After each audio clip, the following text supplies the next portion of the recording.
Good afternoon to each and every one of you on this beautiful, sunny, almost summer day. I am loving the weather. You are listening to Community Connections, Community Talk for Community People. It is the fastest and most friendly weekly 1 hour talk show in the Great Lakes Bay Saginaw region. And I'm so glad that you tuned in on this date, May 29th, for another sharing of community talk and information. Today's Community Connection Show is brought to you by the Saginaw branch of the NAACP and its Youth Council, and we urge you to get connected, be informed, and stay involved. And you can do that, right? Because you're listening to Community Connections, and that's what we want you to do. I'm Joyce Harvin. I have with me in studio one that is been on the show before, and the other person has been on the show before, the Rob Father, but my main guest this afternoon. I mean, I am so tickled pink. I have retired Sergeant Kimberly Napoleon, and she is my guest. I'm just happy to have her there because I learned some very good news from her. Tomorrow, as we celebrate or honor those who have been in the war or veterans or any a part of the military, she is going to be the Grand Marshal for the Memorial Parade tomorrow that is put on by Pride. And she is the first African American female to be the Grand Marshal of this parade. And so I just salute you. I don't know if I got my fingers straight and everything, but I'm so happy for you. Yeah. Welcome to the show. Welcome back to the show. Thank you. Thank you for having me. And Rob is a retired veteran, a retiree as well. He's a retired petty officer, first class. And he was with the Navy, U.S. Navy. And how long have you been retired, Rob? Oh, I think it's more than 20 years now. Oh, it doesn't seem that long either. And I still want to go back. I would go back today. Would you really? Yes. Now, that was one of the questions I was going to ask. I miss the Navy. And actually, I work with not just being in the Navy, but because of my specialty, which was telecommunications, I got to work with all the services, particularly the Marine Corps, because we can make deployments with the Marine Corps. And I had a special affliction for them. And emotional thing with them, and my son, who is a Marine Corps reservist, follows in that footsteps in that regard. But yeah, I would go back in a heartbeat. Ask me today, I'll go back in a heartbeat. Yes, I miss. It's just a camaraderie thing, and if you, it's not for everybody, and that's, I guess, can attest. You know, some people will like it, but a lot of people, the longer you stay in and you become accustomed to certain things, and if it's a part of your personality and the way you do things, and whatnot, you say, you know what, it was better in there than it was out here. Really? Yeah. Miss Kim, you feel like that as well? That is true. You would really go back in there? I would. Oftentimes I ask myself, would I do it over again? And that answer is yes. Okay. Yes. Well, I wanted you to come and be on the show, not knowing that you were going to be the Grand Marshal, but I wanted you to come and tell us about the way that we are honoring those who have served in branches of the U.S. military, and how it has changed, when it got started, and what we're going to do here in Saginaw. One of the things that we're going to discuss is about taps across America. I think that was pretty neat. You know, was it 14 notes that they play? We want to talk about that a little bit, and but I have some questions about how we honor those who have served in the military, our veterans, and also explain to our listening audience about what the difference is between Memorial Day and Veterans Day. Oh, big difference. Yes. Big difference. Okay. Yes. So we want to talk about all those things and squeeze it into an hour. Yes. Okay. There's also G6PD. Okay. We're going to talk about that for a minute because it has just been, I've talked about it with a friend, and we also have a high infant mortality rate here in Saginaw. And so I want to know about that blood disease, and because of us having that high rate in our infants, if the doctors don't tell you about something and you grow up and you don't find out until you're 17 or 18 and going into the service that you have some type of blood deficiency, what can be done with that? And will that help to lower our rate with the infant mortality rate? Let me make a point of that, Joyce, Okay. because you mentioned, since you're searching that with military veterans. Right. When I went in, first of all, the military knew I had sickle cell trait. Okay, they knew that, and I was still able to do what I do. But did you know that it wasn't until almost 6 years ago, as retiree, that the VA did not tell me, or did I not? I did not learn that I had also a blood disorder called polycythemia vera, which is a blood disorder. Yeah. And when I go into complications about that, you can people can look it up on the internet or look up PV or PCV. Some things you don't find out until long after. Just like Agent Orange and whatnot. But if you have blood disorder, some things don't come along, and you can live with certain things for a long time. For example, I wanted to know why I couldn't wear certain clothing. Was it the way I washed my clothing? At the time when I was married, my wife would buy different types of detergent because certain things would cause me to itch and whatnot. Only to find out that I had always had polycythemia vera, and to talk about it, I would wish it on anybody. But compared to a lot of the blood disorders around here, I would take that because at least I'm being treated for it. Right. So this G6, PD.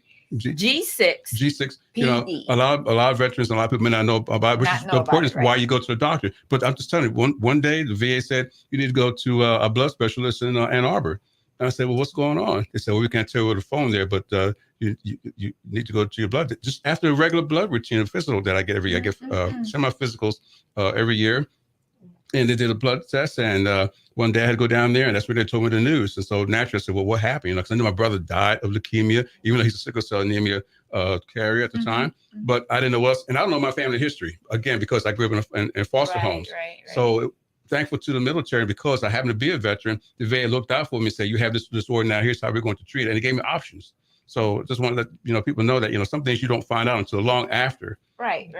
Well, I always thought that when you're born, the doctors give you an examination. They do your blood work as an infant when you're first born to find out what deficiencies you have, what kind of problems that you're having. And then that should follow you. Okay. But some things are timed, because the way the physiology works, some things don't happen until you reach a certain age. So you may not find everything as an infant. Like my son, he was born, he doesn't carry sickle cell anemia trait, but we don't know if, he's 26 now. Right. We don't know if 10 years from now, we may find something on him. Okay. So some things are timed within the human body. You just, it's like a time bomb in some case. Interesting. But I have invited some other people to be not on this show. We're going to get this show together because I want to know about that, because we have a high infant mortality rate, immortality rate. Okay. So I want to find out how these type of diseases that are detected or not detected at birth can carry on through your life, and how that is causing that mortality rate. You see. So I want to find out about that. We're going to have a couple of MDs in here and an OB/GYN to be here and talk with us, along with the health department. So, but anyway, so that was one of the things that we wanted to talk about. Miss Kimberly, yes, ma'am.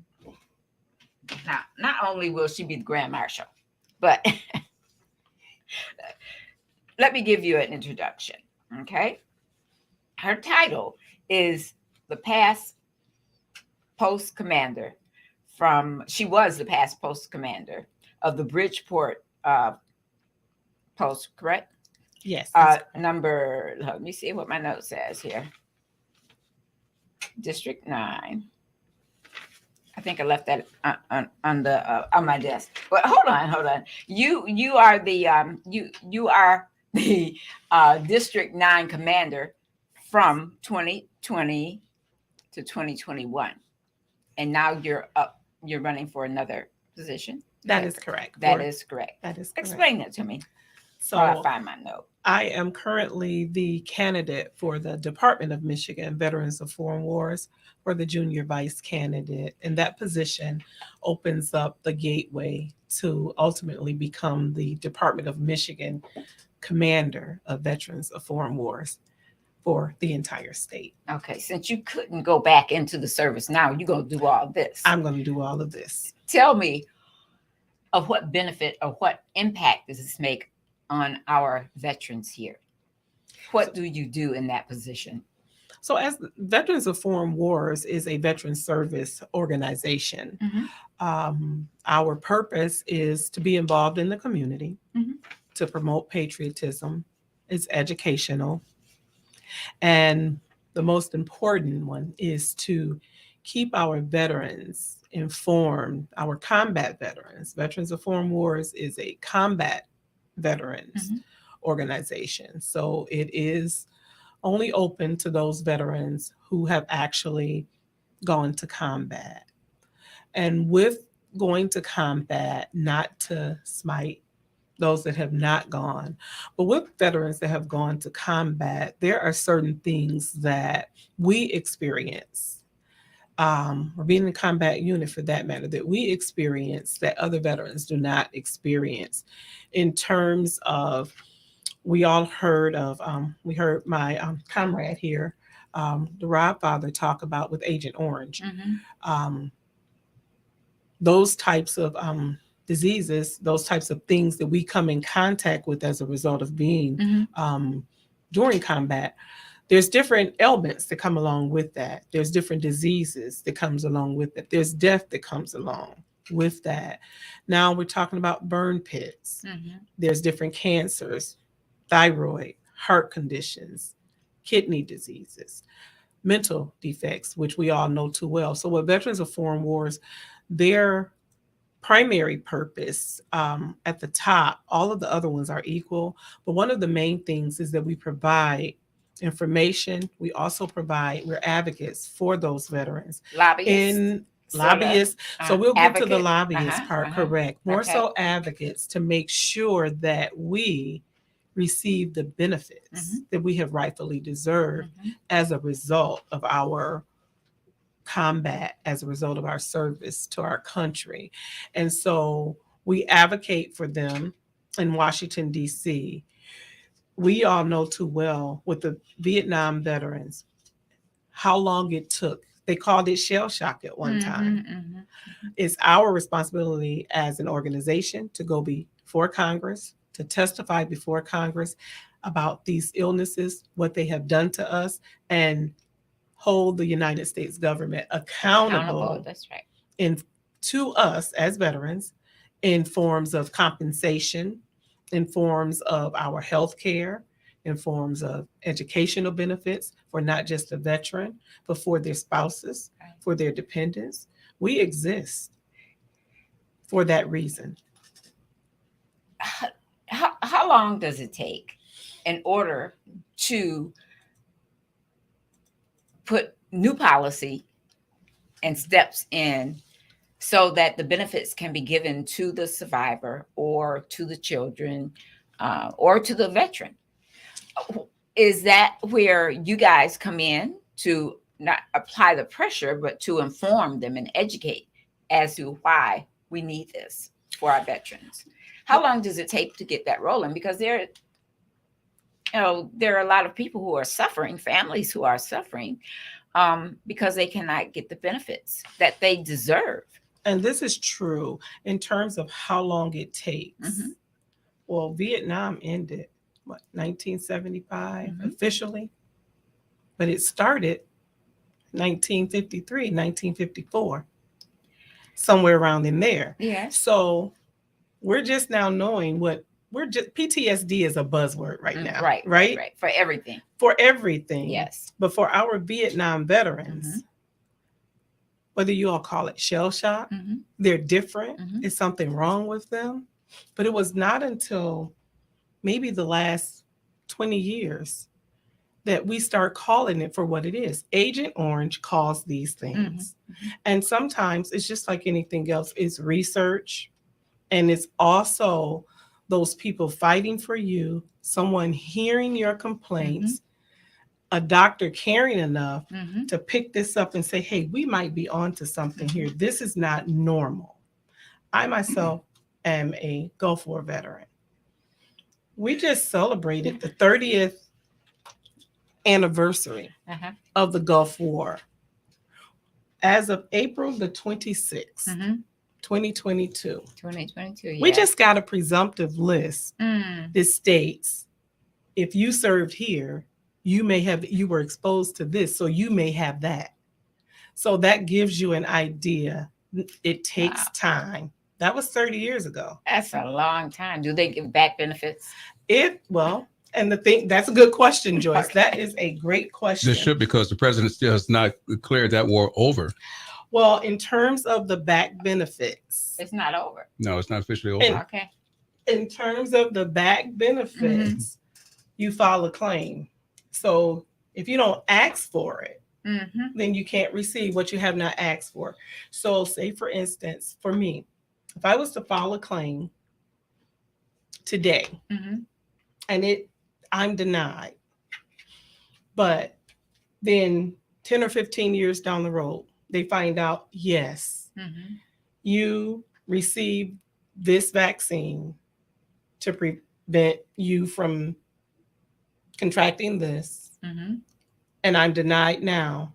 But then from those research and from those different studies, it comes out 10 or 15 years later, yes, you have. Well, now what they do is, such as with the Blue Water Navy veterans, Mm-hmm. they're going back now. They're going back. We had one veteran that got a 10-year payout Ooh. because of that. So the key is you have to advocate for yourself, but we only know so much at the Right. local level. Right. So that's Right. where that advocacy comes in Washington, D.C. Every year we have a legislative conference, and we have legislative priority goals, Mhm. which states to Congress, look, we have so many veterans from this era with these conditions. Mhm. That's not a coincidence. Okay. So that's where the fight begins. So sometimes some people get theirs overnight. Huh. Some people are still probably fighting. If you did a survey of your listening audience, they probably know someone that's still fighting right now, Yeah. waiting to be Lot of- compensated. Lot of people. Lot of people. Yes. So, yes. if you just tuned in to Community Connections, you're listening to the voice of retired,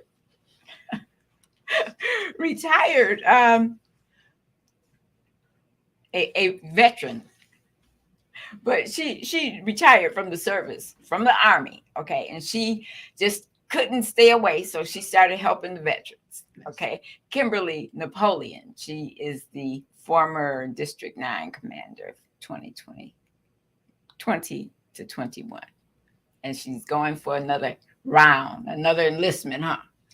That's right. We military people are gluttons for punishment, so we can't help ourselves. We just can't help ourselves, Rob. We just But can't help ourselves. We're here today to talk about how we honor our veterans and what you are doing, Ms. Kimberly. You're honoring our veterans and those who have fought in conflicts and who have died. So that is what we're doing today here on Community Connections, and explaining some things about your benefits and how we honor veterans. You know, some people say that you say, thank you for your service and happy Veterans Day. Is that the right thing to be saying? Happy Veterans Day. You mean Memorial Day? Memorial Day. I'm sorry. Memorial Day. I think we're going to get to Veterans Yeah, Day we're too. going to get to Veterans Day. Tell the So difference. for Memorial Day, Mm-hmm. Memorial Day is a day that's set aside to remember those veterans Mm-hmm. that have fallen, that have lost their lives as a result of or while serving our country Okay. in the armed forces, Who have lost their who lives. have lost their lives. Okay. That's what Memorial Day is. Originally, I don't know if you want me to go into that. Oh, go ahead. Go ahead. Yes. So originally, it was called Decoration Day. Decoration Day, right? From the early tradition of they would decorate the graves with flowers, Mhm, wreaths, mhm, and flags. Memorial Day is a day of remembrance for those who have, as I said, died in service to our country. It was first widely observed, according to the record, it was widely observed on May 30th in 1868 Mhm. to commemorate the sacrifices of the Civil War soldiers by the proclamation of the Grand Army of the Republic, General John A. Logan. That's when it was first initiated. Okay. And then as we move forward, it talks about the national event was galvanized to honor and remember all of the fallen soldiers that began with local observances at the burial grounds in several towns throughout the United States. From the end of the Civil War, such as the first gathering on May 1st, 1865, in Charleston, South Carolina. So it's for all branches, regardless. Well, what the record says is that the May 1st, 1865 gathering in Charleston, South Carolina was organized by the freed slaves to pay tribute and give proper burial to the Union troops. So it's important for us to educate ourselves on these things, Say that again. The national event galvanized efforts to honor and remember fallen soldiers that began with local observances at burial grounds in several towns throughout the United States. Following the end of the Civil War, May 1st, 1865, there was a gathering in Charleston, South Carolina, organized by freed slaves to pay tribute and give proper burial to the Union troops. Okay. Oh, what a history! We got some history. Yes, there. We have some history. Absolutely. Yes, and in 1873, New York was the first state to designate Memorial Day as a legal holiday. And here we are today with our first Grand Marshal for the parade right here in Saginaw County. Boy, that is just wonderful. Yes. First African American female to hold that position and be on the granddaddy float. Congratulations to you. Thank you. Thank you so much. Now,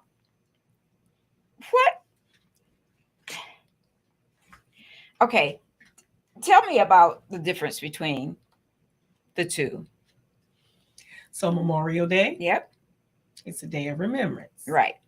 And then Veterans Day is a day to thank veterans. And a veteran is simply someone that has served or someone that is still serving. Okay. So military. What do you say to them when you can say thank you for your service on either day? Okay.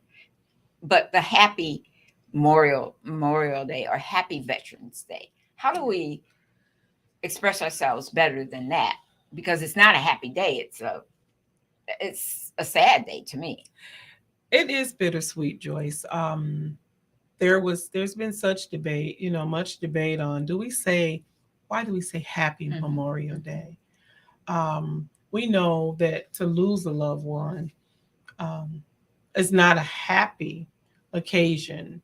So I can't say that there's a right or a wrong thing to say, but maybe a thinking of you on this day. Yeah.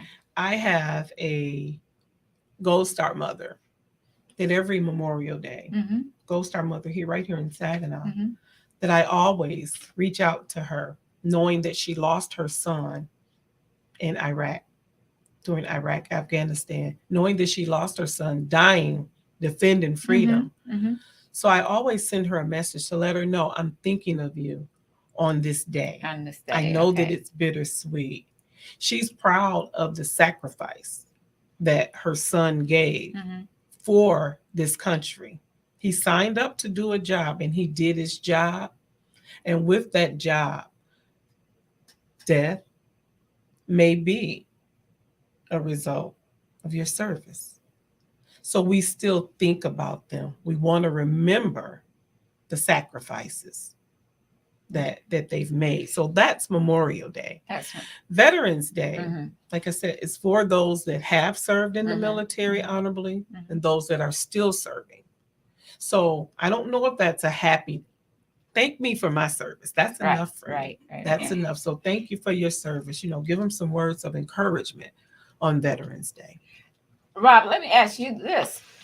Do you think that when people say, thank you for your service, and then Happy Memorial Day or Veterans Day, is that a commercialization of the celebration? Well, the way we put it now, the way media's done it and the way businesses have done it, it is commercialization. Because if you're a veteran, and especially if you've been in a war, or in my case, in the Kimberly's case, we both know servicemen who've died. Right. I've seen them come on my ship who were dead, whatnot. Mm-hmm. And I've been to burial details and things of that sort. You know, it's not a happy occasion because you feel for the families. Right. So, but it's like going against the grain of things. I'd rather a person thank me for my service and not really know the meaning of Memorial Day and Veterans Day, at least to thank for my service. Because you can thank a veteran anytime. You know a veteran, thank that veteran for his or her service, okay? If it's Memorial Day and that's the only time you remember it, then I'll give you credit for remembering that part. I'm not going to give you a lecture on what it really means, because that just sours the whole thing. So as Kimberly said, it is bittersweet because some people are proud of the ghost of mother there, Mm-hmm. of her son doing it. Yes, it's bittersweet for her, but she says, my son gave his life for this country. As a veteran, if you're a veteran there, it is a happy occasion to a point because you're proud of your son, daughter, whoever it is, serving. But at the same time, if you're a parent or a brother or mother, whatever it is, you want your child to come home because, especially as things get worse in the world, you'd rather not be over there. You'd rather be over here. Mm-hmm. However, you know why they're over there. And so you're proud of them in that sense then. So the commercialization of the whole factor is, it's no point to argue with them about it. However, if they have time, and like, for example, if you and I were talking, I said, Joyce, just to make it clear, there's a difference between Memorial Day and Veterans Day. So, moving forward, so you'll be educated, and we each one teach one that way, and maybe it'll get, but it's been happening this way for so long, you're fighting against the grain. So I would just take the win. The win is you thank me for my service. You thank me for her service, and keep it moving. Right. Well, one of the other things that the question that I had is, would it be better to not even say or spend so much time on the thanking you for your service, rather educate people about what Memorial Day is? Well, let me give you a case in point. Especially our young people, those under 25, because at 25, their brain kicks in, so they will know. I'm going to give you a case in point. Martin Luther King Day. Yes. We all know that Martin Luther King Day is supposed to be a day of observation for the services that he did for this country. Right. But we always say Martin Luther King's Day. And what do we do on Martin Luther King's Day? Stay off work. We barbecue. Yeah, we barbecue. Memorial Day is the first day of barbecuing. All people think about is the summer and whatnot. They're not thinking about, yes, my uncle from 30 years ago died. When they're not thinking about that. Mm-hmm. Okay, so unless you have, if it was my son or my brother or my mother or my sister, and it was still hurting me 30 years later, okay, I understand that, but again, you're going against the grain. But if you can teach one and correctly, then you a little bit at a time at some point, because you can call the media and say, well, don't say Happy Veterans Day. Now, I don't think in any Veterans VA organization you're going to find Happy Memorial Day there. You're going to say thank you for your service, and just say it's Veterans Day. That's all I say. It's Veterans Day, or it's Memorial Day. Mm-hmm. The rest of us who served in uniform, even for one day, we know better. But the common person may not know better. I'd rather teach my family, yes, this is what this means, than to try to teach this whole society, And I'll tell you, if I may, what coming up as a child for Memorial Day, and what Rob said, some people, not me coming up as a child, this part here, but yes, you do hear them say, okay, well, you know what, Memorial Day is the unofficial beginning of summer where families get together and barbecues. And that as a child, I can always remember coming up, we would go to the cemetery. We would go to the cemetery, and definitely not to say that there is anything wrong with going to the cemetery, remembering your loved ones. That's what Memorial Day to the non-veteran means, and that is okay too. But for on the military part, knowledge is power. Let's understand why we do the things that we do. I, as a surviving spouse of a Army veteran that served in Camp Casey, Korea, that is no longer here, I understand Memorial Day. So it holds a different meaning to me. I come from a whole list of generations upon generations of military men and women that have served. The military men are no longer here. So I understand the significance. So for me, Memorial Day takes on a more personal meaning. And it's important to teach your child, because when G was small, and she knows my son Gerald, when he was small, I took him to Veterans Park, and I showed the meaning of not necessarily Memorial Veterans Day, because he knew his dad, he watched his dad retire and everything. But I wanted him to know the difference, because I didn't want my son, as a black man particularly, and I said one day he may decide to serve. or I may pass away if I'm get called back to service, which was unlikely at the time. But I may get called back to service and I may die in service. Mhm. You need to know the difference between Memorial Day and Veterans Day. So you teach your children that way. Let this lesson today's show be that lesson towards that the goal to teach your children. Hey, there's difference. It's apples and oranges, Right. and distinct, honorable apples and oranges in that case. Right. And why they take up that flag and wave it? They give it to the kids, and the kids, Or why they see flags flying half mast. Yes. Okay. Should this flag be all the way up on the pole? Right. No, it's half mast for a reason. What does that mean exactly? We're mourning. We're mourning in right, remembrance. Right. I'm glad you brought that up about families going out to the cemetery on Memorial Day, because that is what we do. Even if you don't have anyone or had anyone in the service, okay, they go out and they remember their family and put flowers, on the grave. Exactly. You're listening to Community Connections, Community Talk for Community People. We're going to take a short break here, and we'll be right back with my guest, the Godfather, and also Kimberly Napoleon. We'll be right back.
Thank you, Yvonne Daniels. And yes, you are listening to Community Connections, Community Talk for Community People. And my guest is Kimberly Napoleon, and she's a retiree from the Army. You came out as a sergeant.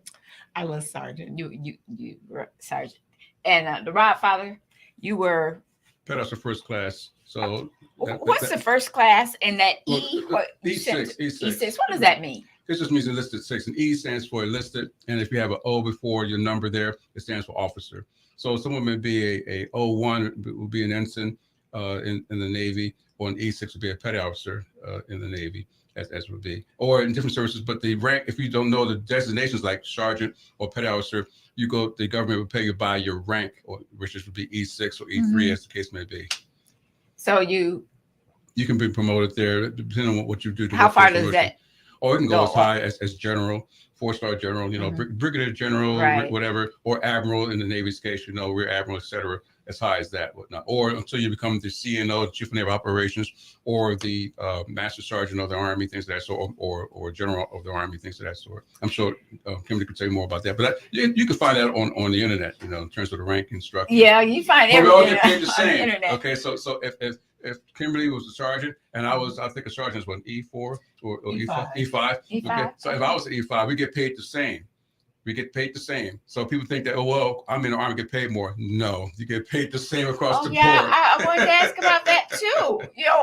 How does that pay scale or pay grade go up? The only exceptions would be is if let's say Kimberly was in a special services or whatnot, or she was married and was getting extra money for certain things of that sort. But generally, the basic pay, that's why they call it basic pay. Okay, she and I would get the same pay regardless of what we did if we were the same rank. Okay, well, that's pretty good. That's a whole nother show. Yeah, it is. You have your officers and all that. So Right. Well, okay, listen, I want to talk about a few other things. There's no longer a draft. That is correct. Okay. AKA conscription. AKA conscription. That's the proper name for it. Yeah. Conscription. Okay. So, but you still, there are no wars going on where you can get drafted into the service, but you do, when you turn the age of 18, you must sign up. I think it's just for the males only. Males only. Why is that not for the women as well? The president and Congress set those rules, Miss Joyce. I don't know. But at the time it started back in the 70s, right after the Vietnam, they wanted all the males there because at the time women were still just integrating into the military. Right. So over the years now, that's probably going to change to require women, 18 and up. But however, for maybe biological family reasons, whatever it is, the men, that's a gender structure thing, Unless you're the only male, right, in the family, if you're only male child, they will register, but they are exempt in the event that there's a actual draft. They are exempt because you need the male child to carry on the family name. And the genes. And there you have. Okay. So in talking about the selective service is what it's called. You're helping to put something on reserve, if you will, for the United States of America. Okay. There's currently no draft. There's no draft, but registration with the selective service is the most publicly visible program, and between males between the ages of 18 and 25 by law must register for the selective service. Some people won't even hire you if you're not registered. They'll ask you on your employment exam, are you registered?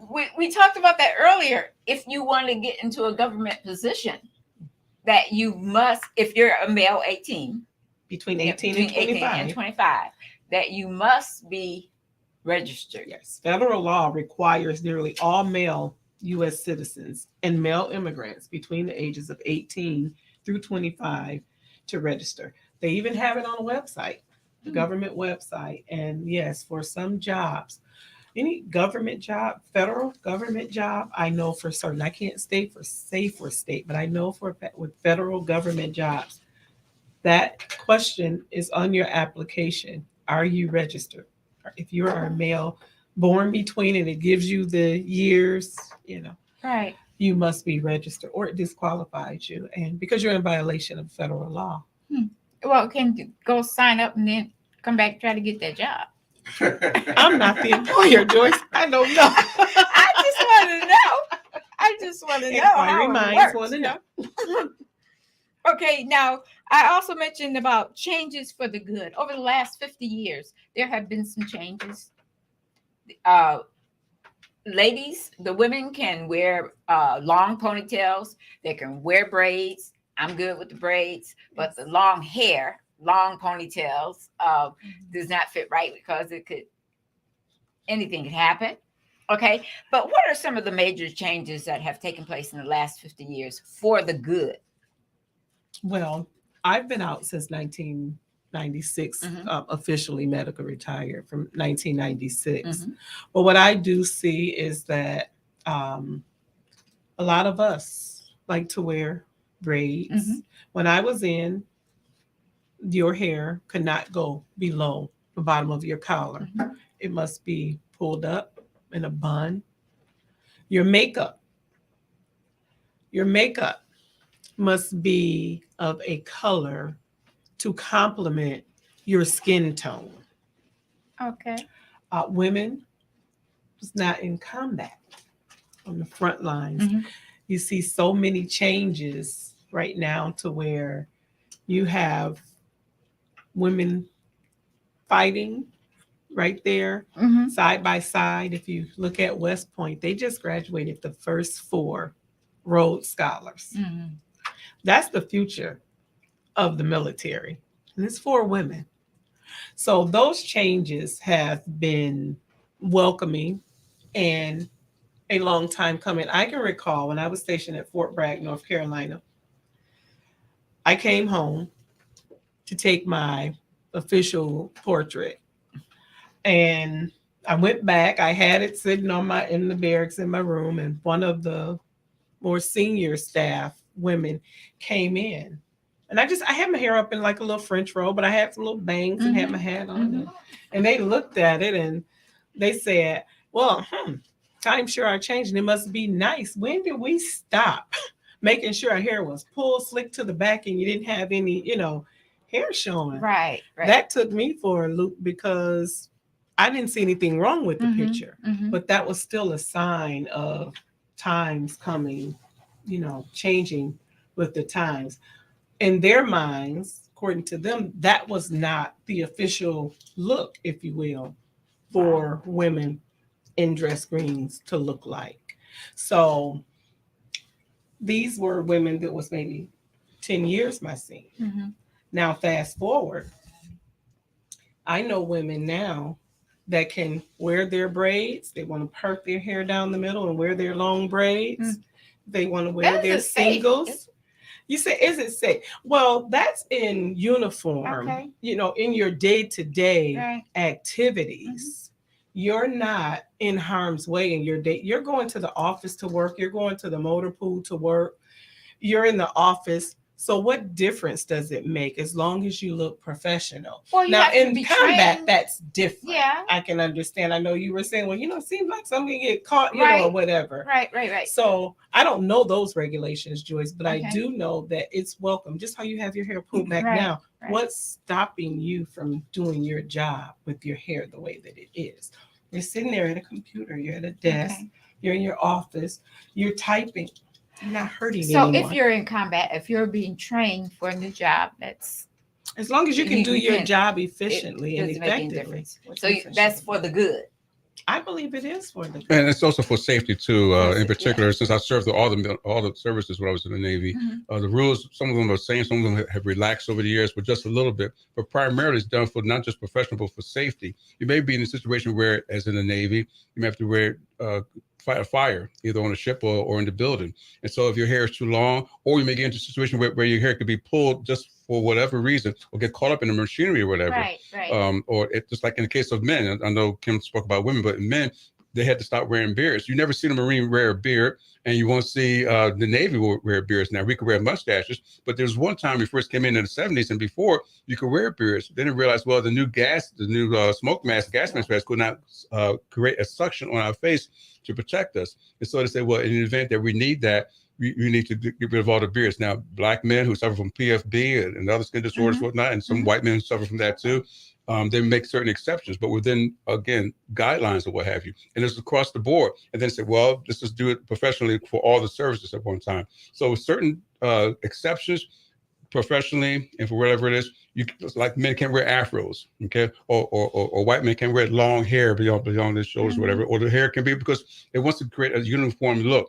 And I respect that, but primarily not just professionally, but for safety reasons as well. And so that you don't look like any old kind of deal. Tattoos, for example, which is a big fad now. A lot of people get tattoos and don't, and all my tattoos tell a story. But a lot of people, a lot of kids today, they get tattoos over their face, whatnot. The military won't let you in. The recruiter said, no, I can't take you in because you don't have that professional look, and you send a bad image to that branch of service there. So, a lot of young men and women are getting thrown out if they get a tattoo while they're on duty or being rejected when they go to the recruiter. Well, I need a job right now. Nope, get rid of that tattoo off your face there, and then maybe we'll talk. Okay. It is You what are it is. representing the government. You are representing the government, and there's a certain look you have to, it's not the old, G-man thing where you wear a thin tie and a suit and whatnot. Even if you're sitting at a desk or you're leading troops, you have to set an example. And you have to make sure that you have order and discipline, which is what the military is all about, because we need that on the field, whether you're in the office or you're on the field. When someone tells you to jump, you have to say yes, sir, no, sir, without question. It is what it is.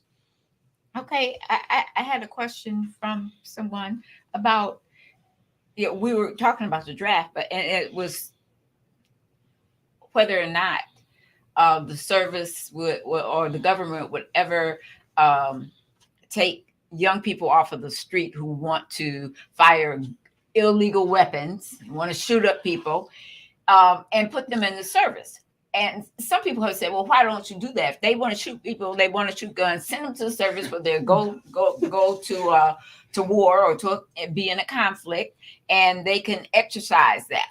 Okay. So what do you say, Ms. Kim? Because we talked about we have talked about that. You say, why don't they put them in? So you can't put them in because it's voluntary. Let them go. But if that's no, that's the service is not like we're not. That's not what we're about. When it comes to that, we're there to do a job. Every job outside in the civilian world, they have that job in the military. So generally, for me, going to the military for me was I was a student at Saginaw Valley then State College, and it wasn't a real challenge, but I was just trying to find out what I wanted to do. Right. And so I needed something to challenge me. We were sitting there and I said, that's what I'm doing. I'm going to join the military. So that's why I went in for that experience and challenge and discipline. Now, in terms of for the youth of today, and I'm not judging anyone, that's not my job. Okay, I understand. But this is a question that was posed. Maybe so the question being posed, why don't they take them and throw them in the military? Well, allow them to go. If they're being sentenced, instead of giving them back a while ago, the thing is, some of them had choices. Either you're going to do your time here because you were a menace to society. Either you're going to do your time here or go to the military. I have my brother-in-law is a prime example of that. I mean, he was wilding out. He joined the military. That settled down because you put him in there. You had an option. Either you're going to go to jail. Okay. Will they ever put that back in? And see, I don't know. I don't know what the rule is in the court systems, but I think that with mentorship and tutelage, maybe one can be persuaded or maybe put a little bit of fear in. Hey, if this is the route you want to take here, service, they're getting mentorship. They're being taught. They have some structure, discipline. Yes. Okay. And generally, when you look at if we're talking about like the times today with. You didn't give a life, so you shouldn't be able to take a life. That's one thing. When you go to the military, when I joined, Joyce, war was the furthest thing from our minds. Now, after 9/11, most of your force now, I can say from my participation and my affiliation with the veteran service organizations, with Disabled American Veterans, with American Legion, with Veterans of Foreign Wars, the majority of the 9/11, post 9/11, most of them say they joined the military so that they could fight for their country. Right. In terms of the kids on the street and the life that they're living, I think I shared with you one of the Gold Star mothers right here in Saginaw. What she said was because she lost her son dying for freedom of others, the liberties of others, what she stated was instead of shooting and killing one another, if that's what you want to do, there's a war going on. Sign up, volunteer if that's what you want to do. But I don't think, honestly, I don't know because I don't know the people that's committing the crimes, but 9 times out of 10, I'm really, and I think my comrade here would agree, that's not what the United States government represents. And 9 times out of 10, they probably wouldn't make it. Let me give you an example. Because I ever since I was tapped for, I went to boot camp, I was tapped for leadership of some sort. I learned a lot. I mean, that's basically what I did. That's why I don't want to be a leader of anybody today because I'm burnt out from all of that. 20 years of that. Someone said, Rob, you be in charge of these people. I've learned that a lot of kids, I have to call them kids because even some of them are my same age, they came from rough families. Mhm. Their parents could not handle them, never mind the courts. Mhm. Okay. But then the military changed a lot of that because they were in the same boat, more or less. They were in the same group together and they'd go through the same punishments. So it disciplined them. Now, we talked about earlier about some military is good for some people and not good for others. Even the most disciplined person may not like the military, but someone who says, I'm looking for someone to give me some attention, some structure, whatnot. Mhm. You'd be surprised. A lot of young men and women who don't get it at home get it in the military, Mhm. and it's forced upon, and then they realize, well, you know what? If Kim is being treated like crap and Rob's being treated like crap, I'm okay. I can relate to what's going on here. And eventually they find who they are. People find themselves in the United States military and certain Canadian military too, because I worked with them years ago. I was talking to my friend, Rick Iverick, who's going to Halifax, where G was born. Mhm. I worked with Canadian forces up there. It's the same thing. It's the same thing across the board, at least for first world country military, is what, what I can attest to. Okay, good answer, people.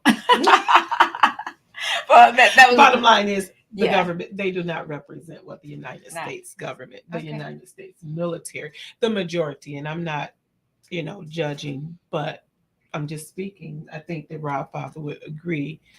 Now you do have some that go in that have behavioral problems, Yes. but they're turned around real Yep, quickly. yep. really. Or You they're shape not- up if or not, ship out. Yeah. They get kicked out, and They I've get been kicked out, involved in right. kicking out a bunch of people there who was not cutting it, Wow. So that's not the answer. No, No. well, Sam, there's your answer. I mean, that's what they said. That I posed the question, but this has been a good discussion. I want to say to you, Miss Kimberly, thanks for being a great guest here on Community Connections. Thank you for having And- me. Listen, I want everyone under the sound of my voice, if you can, on tomorrow, go down to the Veterans Memorial Parade. They are kicking it off on Washington Street, I believe. Yes, check-in begins at 9 a.m. Mhm. at the old farmers market. Mhm. Check-in begins there At the 9 old a.m. front. Okay. On And then Washington. it's going on Washington and it goes down to the Memorial Park at Hoyt Park, right? That is correct. Okay. It ends there. And for those wondering, since we were talking about Memorial Day Mhm. and what the difference of Memorial Day and Veterans Day Right, is, right. for those that may want to witness Memorial Day in action, Mhm. after the parade at 12 noon, Mhm. the Memorial Day of Remembrance starts at noon At 12. at Veterans Plaza. Okay. So you will be able to see the Gold Star mothers and those other families, along with the veteran service organizations. You will see how we pay tribute Mhm. to honor and remember those that have gone on and gave the ultimate sacrifice. And get that sense of respect that is due to those Yes, who made that ultimate sacrifice. that is true. Very good, very good. Thank you. Thank you again. Thank you. I wish I could be there. My street team, my goodness. And thank you to Rob Father. Very good information. My pleasure. He is our stationary veteran here. Okay. He likes to talk about That's right. I am the only one, aren't I? Yeah. But he won't go back in the service. He wouldn't go back, but he loves to talk about it. Oh, no, I will go back. You Would. mentioned- Oh, I you said would I go will back. That's right. Yes. That's right. Let me turn Yes. that around. Okay, so I want to say thanks to the both of you for being great guests right here on Community Connections, and I invite you to join me next week. I'm going to be on vacation next Sunday, and Rob is going to be on vacation, and now we're not going anywhere together, but he's going to be on vacation. I'm going to be gone too, but there will be a evergreen show in its place. Maybe it'll be you, Miss Kimberly. Pick this show here. Yeah, this one. Yeah, this will be great. This will be great. Okay, so please do tune in next week for Community Connections, community talk for community people, right here on KISS 107. I'll talk to you next week, and everybody enjoy the holiday weekend. Go put some